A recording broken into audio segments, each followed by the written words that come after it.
Hello, my name is Keith, and this is part of a series of videos providing program development opportunities for nonprofits. These videos may help you determine a better way to manage programs and avoid common mistakes. Most of these things shared or come from my own experience working in the nonprofit world. This video is about fund distribution process and procedures. Whether it is funding for one program or for many, you can adjust accordingly. And if you like these videos, please subscribe on this YouTube channel. First of all, before you start any process like this, you need to create and review your process timeline with your staff. Staff input and their buy-in is important to the process. You also need to check with other calendars, holidays that may interrupt, and major events to avoid conflicts. Then you have to create or review your application and changes. Meet with the staff to make changes to the application that you're providing to the agencies for funding. And that application will need to meet the needs of the receiving agencies and obtain the information required for an efficient distribution process. So you create or review your application for assistance, review the list of recommended changes from the previous year if you did this the year before, and review changes in agency or program names. Sometimes if you neglect to make sure those names are correct, that could create an embarrassing situation for you. Recruit the Funding Distribution Committee. The Fund Distribution Committee is a group of high-level volunteers who complete a process of reviewing all your program requests, determine funding amounts, review recommendations from the panels, and make the funding recommendations to your board of directors. The chair of the committee serves as the board representative. This committee is really important in that it's not the funding agency specifically making the decisions, but it's these group of high-level volunteers who run and make the decisions in this process. It really helps avoid the bias of the funding agency and helps the process along much better. That committee maintain a committee of 6 to 8 individuals. These individuals should be stakeholders invested in the success of the project. They could be donors, like for an allocations process committee, representatives of similar agencies, let's say you're doing disaster funding and you're supporting disaster programs. You might want to have those disaster agencies actually be a part of that panel to help determine who can best use those funds. Or volunteers personally invested in a particular cause. Let's say you have funds available for a particular hunger need, and you have individuals in the community who are volunteers invested in that cause. You can bring those people in as members of that funding committee. 6 members is best for consensus, but you should have at least 2 more due to absences and scheduling conflicts. And seek high-level replacements as needed. If each year you need to connect with the current members to ask if they wish to continue. You'll need to recruit replacements as needed. Next, create your proposed site visit and presentation schedule. Your staff develops a proposed site visit presentation schedule and panel descriptions that are presented to the president or the director for review. The potential receiving agencies are provided the opportunity for virtual, in-person, or on-site as options. Once the schedule is complete, it's sent out to the participating agencies as a final project. So determine your panels. If you are allocating funds for multiple agencies, you'll need to divide them up into panels of similar services.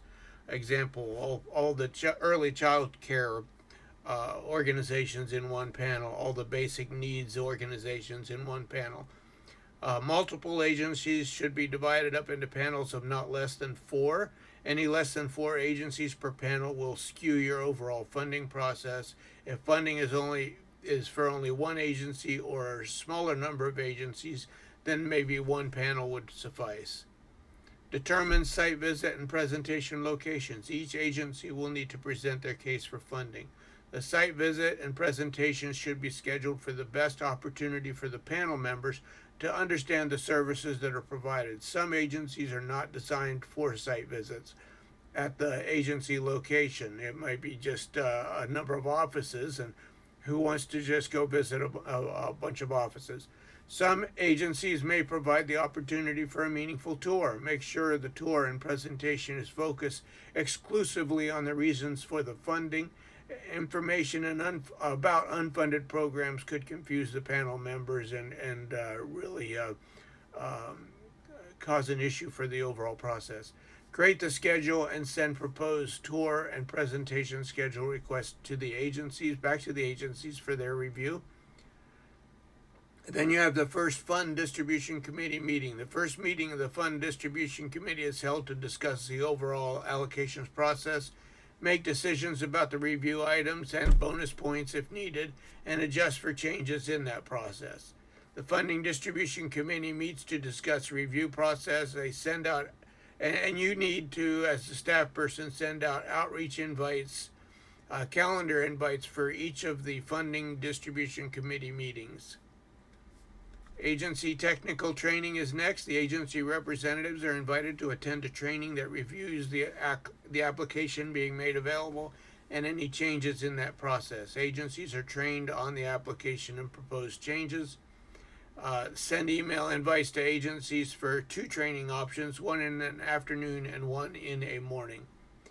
The portal for applications and grant reports for previous recipients are available to agencies. Provide a 30-day timeline. The agencies complete their applications for funding on the online portal. Your agency needs to determine if it has an open or closed application process. A closed process occurs through invitation and in alignment with initiatives. Send the email to agencies to determine agency staff access to portal, and then send an email to agencies to complete the applications and grant reports if they have already received funding in the past. Recruit your finance and governance volunteers. The finance and governance volunteers are a group of financial reviewers. They are assigned a portion of the agencies to review their financial and governance statements, including the 990, the annual audit, the board structure, financial statements, and other documents that determine their financial stability. The number of reviewers required is determined by the number of agencies applying. One volunteer should review no more than 4 agencies. So each year, maintain your reviewers. Reviewers need to have a professional background in finances. They might be a CPA, an auditor, something related to financial management. And then you seek financial professionals to fill any available slots. Next on your calendar is to seek out or send out panel volunteer invitations. The allocation process places high importance on the decision-making power of donors, board members, and volunteers. The panel volunteers participate in a site visit and tour and hear a presentation on the business aspects of the programs to make decisions regarding the allocation of funding. The goal each year is to have a specific number of unduplicated volunteers participate in the process. So you'll create panels, and there's 2 processes for how to do this. One is the community impact model. So you'd send out volunteer invites to your high-level donors, then you send out invites to last year panel members, send out volunteer invites to board members, and then finally send out volunteer invites to potential donors. The other model is the collective impact model, and that's where you would send out volunteer invites to organizations that are working together towards a specific shared goal. I use the example of disaster support. If you're going to provide disaster support, you might want on that particular panel those organizations that work in disasters. Funding applications and grant reports are then due from the partner agencies. For 30 days, the agencies complete their applications for funding on the online portal. Agencies are strongly encouraged to complete their applications by the deadline date, as the portal will close at the close of the day. If you allow for an extension, then you will open the door for a number of agencies to continue to push for that extension, and that creates havoc for your process. Staff will monitor the completion of the applications. Reminders are sent out to the agencies 2 weeks and 1 week before the deadline ends. Applications and grant reports are due 30 days from access to the portal. Finance and governance documents are provided to each of the finance and governance volunteers. The program applications and grant reports are provided to each of the Fund Distribution Committee members. Packages are then created for the Fund Distribution Committee that includes the applications and the grant reports. Packages are created for the Finance and Governance reviewers that not only includes the applications and grant reports, but also their financial documents and their governance documents. Packages are created for the panel volunteers. They get everything: the applications, the grant reports, the panel notes if you had panel notes from the year before, and the finance and governance reviews. For agency training on the site visits and presentations, requesting agency representatives are asked to attend a training on what to prepare for when completing their site visits and presentations for the panel volunteers.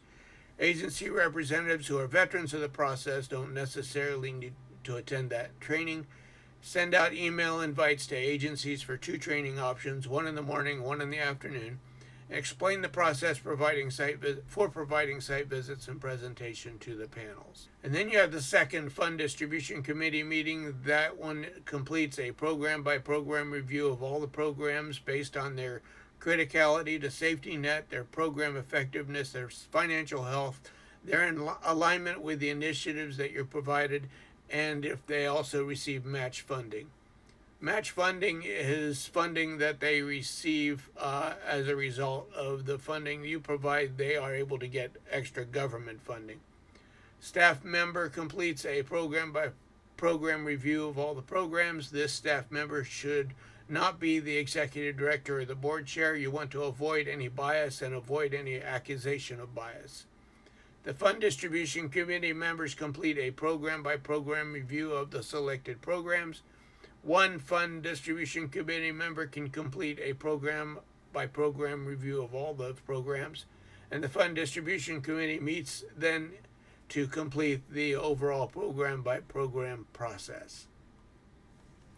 Finance and governance reviews are due, and finance and governance volunteers are provided 30 days to complete a review of each agency's financial documents and governance to determine their overall financial status. Each agency is also given a ranking of 1 being the least to 5 being the best for the program by program review worksheet. Finance and governance volunteers complete a review of their assigned agencies using the review form. The completed review forms are included in the volunteer panels packages, and those packages could be PDFs and or actual binders.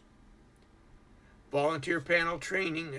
Panel volunteers receive training on the site visit, the presentations, and the deliberations. Volunteers make the decision on funding.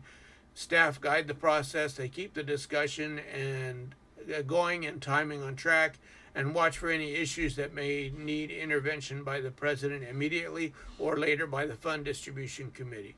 The training covers the campaign outcome, the program funding requests, and the designation discussion. Training also covers the Fund Distribution Committee program by program review and the process to determine the panel funding. Volunteers are trained on the finance and governance review and the financial stability portion of the program by program review. The previous year's panel remarks are included in the packets. The training covers the process for the site visit, tour, presentations, and deliberations. Then you have the third Fund Distribution Committee meeting. That committee meeting completes a panel by panel review based on their average program by program review score and a review of the requests made on each panel. The Fund Distribution Committee determines how much is allocated to each of the panels. The staff review all the requests made on the panels, averages the average program by program review scores, and provides a staff recommendation to the Fund Distribution Committee. The Fund Distribution Committee reviews the staff recommendation and adjusts as needed. The staff also presents their requests for funding internal agency program initiatives. And then come the agency presentations. Panel volunteers meet to begin the site visits, presentations, and deliberations. For large distributions, each panel has 4 agencies representing as many as 3 programs for each agency. At the end of each day, the panel members complete panel remarks and complete the allocations spreadsheet recommending funding for each panel. The panel volunteers, usually 6 to 10 on a panel, meet for a brief orientation to the day and then leave by van or in separate cars to the first location. A staff person keeps the site visit and presentation on time, keeps the discussion focused on the program, requesting funding, and helps avoid getting stuck too long on one topic or issue. The staff person should not show bias toward any program or agency. During the process, the panel members will meet for lunch. The panel members complete their site visits and then return to the funding agency for deliberations. While the panel members discuss each program, a staff member records the information into the panel remarks. Once the panel remarks are completed, the volunteers make funding decisions based on the amount allocated to the panel. During deliberations, the volunteers receive a certificate and gift for participation. And then you have the 4th Fund Distribution Committee meeting. That's the final review. The Fund Distribution Committee meets to review the panel recommendations, address any concerns that are raised, adjust where needed, and submit the final committee approved allocations to the board for approval. And then the funding decisions are presented to the board for approval. And then once all that is completed, you pull the information from the applications into the database, sort for demographics needed for grant writing, sort for information regarding matching funds, sort for unit costs, waiting lists, etc., and then fill in the unit costs and stats from the completed database from the applications for marketing. Contract award letters, panel remarks are then mailed out. The signed contracts are due. New funding year begins, and then you open the year-end report and revise budgets, email requests to agencies for completion of their year-end grant reports or revised budgets. And then finally, the year-end report and revised budgets are then due back in, and the process starts all over again. Thank you. If you appreciate these videos, please subscribe.